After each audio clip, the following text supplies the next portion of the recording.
تفتكر ايه هي أسوأ حاجة في الدنيا؟ انك تعيش حياتك بس ما تكونش حياتك، وتلاقي نفسك حياتك بتعيشها لناس تانية مش ليك انت.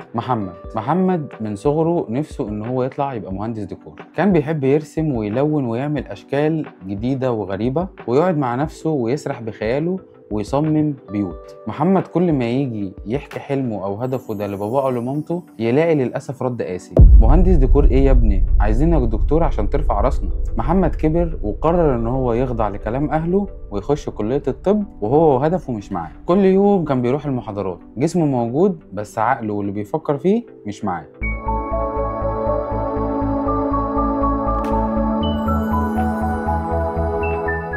محمد كان بيمسك الكتب ويذاكر، بس دايما يقول لنفسه ايه: مش كان زماني دلوقتي برسم بيوت او بعمل حاجه من شغفي والهدف اللي انا بتمناه، وكنت في طريقي ان انا ابقى مهندس ديكور، بدل ما انا قاعد عمال بحفظ في اسامي امراض.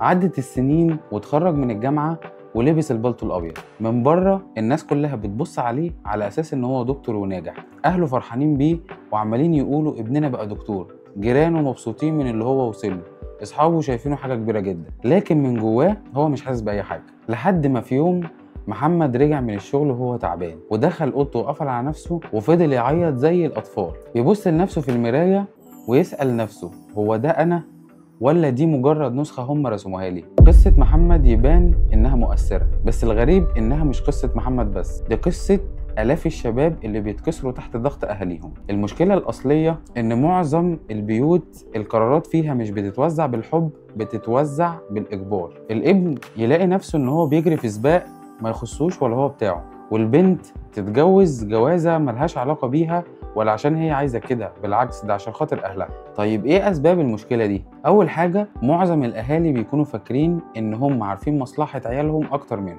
الحاجة التانية، المقارنة والخوف من كلام الناس. تلاقي الأهل دايما شايفين أنا ابني لازم يطلع أحسن من كذا وأحسن من كذا، مع العلم إن هو مش عارف ابنه مؤهل لدوت أصلا ولا لأ. تالت حاجة، ثقافة معرفش جت منين، بتبقى دايما عند الأهل إن الابن أو البنت ملهمش حق إن هم يختاروا حياتهم بإيديهم. طيب أثر المعاملة ديت على الجيل اللي طالع ايه؟ اول حاجه، جيل كامل عايش محبط. اتنين، ناس ممكن تكون ناجحه من بره بس من جوه فاضيه. تالت حاجه، احلام بتدفن ومواهب بتموت. رابع حاجه، العلاقه اللي بتتولد ما بين الاهل وابنائهم بتبقى علاقه كراهيه، مش علاقه مبنيه على الود والمحبه. طيب ايه حلول المشكله دي؟ يا جماعه لازم نحط في دماغنا حاجه مهمه جدا: كل واحد مننا بيتولد بيبقى عنده شخصيته، واكيد بيتولد عنده حلم او هدف معين. حاجه كمان، لغه الحوار بتبقى من اعظم الحاجات اللي بين الاباء والابناء. اسمع وافهم وبعد كده حاول توجه. تالت حاجه، النجاح عمره ما كان في لقب، النجاح في انك تعيش من جواك راضي